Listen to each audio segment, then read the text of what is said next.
শিক্ষা আছে তবে শিক্ষিত নাই, অমানুষ আছে মানুষ নাই, সন্তান আছে কিন্তু সুসন্তান নাই। আজকে যে বিষয়টা দেখতে পেয়েছেন আপনারা, যে একজন জননী, 3 সন্তানের জননী, তার 3টা সন্তান, একটি হয়েছে কানাডা থাকে, অন্যটি বুয়েটের শিক্ষক, আরেকজন হয়েছে সচিব। এই 3 সন্তানের জননী মরে গেছে, পচে গলে গেছে, সেটার খবরও সন্তানরা জানে না। 7-8 দিন আগে তার মৃত্যুবরণ হয়েছে, সেটাও তার সন্তানরা জানে না।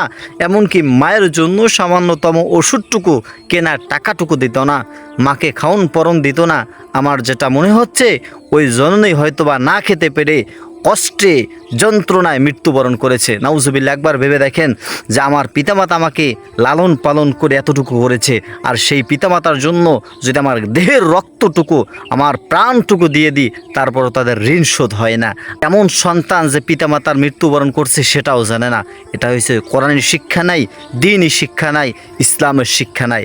যদি থাকতো কোরআনের শিক্ষা, তাহলে 5-6 হাজার টাকা বেতন পাইয়াও তার পিতামাতার খেজমত করতে পারতেছে, আর লক্ষ লক্ষ টাকা ইনকাম করে, বুয়েটের শিক্ষক, কানাডার থাকে সচিব, এরপরও পিতামাতার খেদমত করতে পারে না। কত বড় কুসন্তান, কত বড় জারজ সন্তান। এরা চিন্তা করে দেখেন যে পিতামাতার দিকে যদি একটুখানি তাকাইতো, তাহলে আজকে এই অবস্থা হইতো না। প্রিয় দর্শক, আপনাদেরকে অনুরোধ করে বলবো, আপনার সন্তানকে আপনি কোরআনের শিক্ষা দেন, দ্বীনের শিক্ষা দেন, না হয় আপনারও এই দিন দেখতে হতে পারে।